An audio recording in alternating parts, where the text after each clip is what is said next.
In 1600s Japan, a boy was raised with fists, not words. He had no mother. And the first thing he ever learned from his father was this: swallow the pain.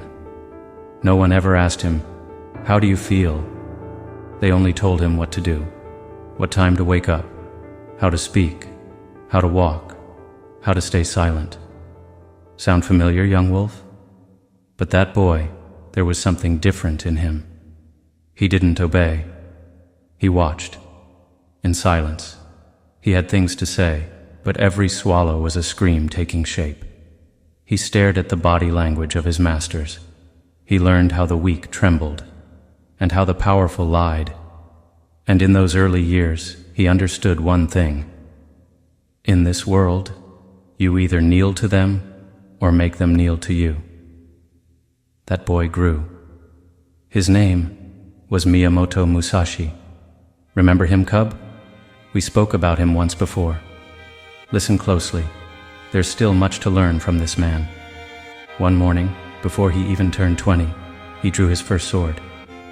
He looked his opponent in the eye, and the ancient code inside him whispered, "Do what must be done, young man. You are Musashi.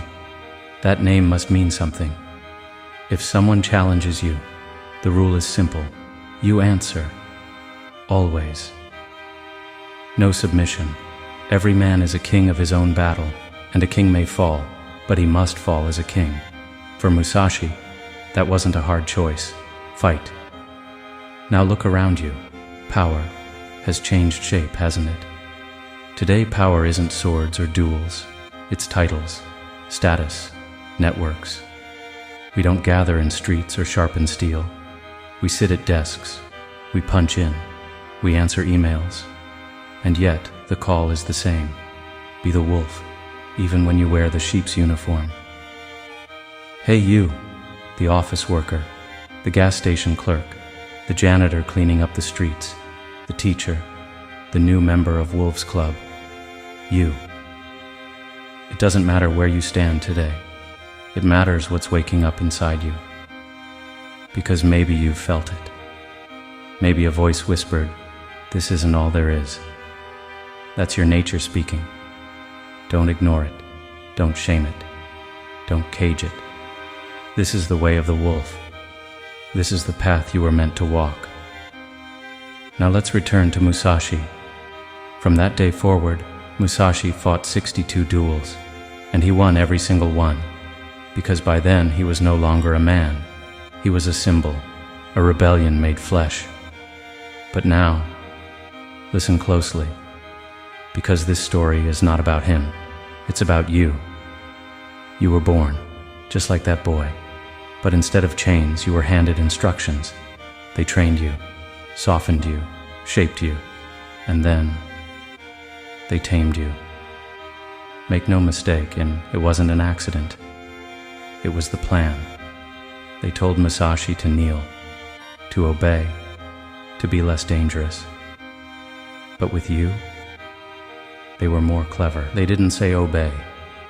They whispered sweeter things. Good boys don't get angry. Nice guys are loved. Control your temper, or you'll be alone. And you didn't question it, because those voices came from people you loved, your mother, your teacher, your community. But here's the truth. Those words weren't meant to love you. They were meant to shape you, to polish off the dangerous parts, to make you safe, predictable, useful. School wasn't designed to awaken your fire. It was built to extinguish it. They had a system, one size fits all, and they made sure you fit. You had dreams, cub, but you were told to wait. Rent is due. That risk can wait. You've got bills. And so, day by day, you were turned into a tool. You thought you owned things, but slowly, everything you owned began to own you. They laid bait in the trap, and you followed the scent. But that scent was never freedom. It was comfort. It was the cage. Wake up.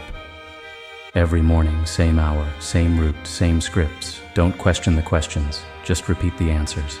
And when you did, they gave you a paper, a diploma, a certificate that read, "Congratulations. You are now tame." And you called it success. You felt accepted, just like everyone else, just like you were told to feel. But here's what they didn't tell you. That piece of paper wasn't a reward. It was a receipt, proof you were processed. And television, it didn't free you either. It gave you options. Be the sweet idiot or the emotionless brute. Two choices, both wrong. You didn't fit either, because the question itself was a trap. Cub, you were tricked. There was no right answer, because the truth was never even on the list, because deep inside you, there was always something else, a buried instinct, an ancient fire, a knowing you couldn't explain. But the problem is this: if you're caged long enough, you begin to forget. You forget the shape of your own nature. You start fearing your own roar. You confuse obedience with peace. And soon, you become your own prison guard, because the system wants it that way. A free man, a man in touch with his core. He can't be controlled, and control is what they're after. They want men who nod, who grind, who never ask why. But it's not too late, because inside you, there's still something alive. Still, quiet, waiting, like a beast in a cave, like a memory buried in silence. And sometimes, you feel it stir in a crowd, when someone disrespects you, when your voice shakes, but you bite your tongue instead of screaming. That moment, that twitch, that's not fear. That's the wolf waking up, but you silence it. Every time, because you're afraid. Afraid of being alone. Afraid of being unloved. Afraid of losing control. But listen closely. That control you're scared of losing, you never had it. It was taken from you the moment you were born. They programmed you, fed you every word, told you what to say, what to believe, who to become. You weren't raised, you were trained. And now you're left wondering why you feel lost. Some men stay in that cage forever. They smile, they comply, they live quiet, polite lives until their fire burns out in silence. But some remember a glimpse, a sound, a flicker of something real, and in that moment, they look down at their chains and whisper, "These weren't mine. Someone put these on me." That's how Spartacus awakened. He was a slave, covered in mud, whipped every day, beaten into silence. But one morning, he looked his master in the eye, and without a word, he broke his chains. That day, it wasn't just one man who rose. It was a symbol, a spark, a declaration. Freedom is given to those who remember. And you wear chains too. But yours aren't iron. They're made of fear, of shame, of obedience.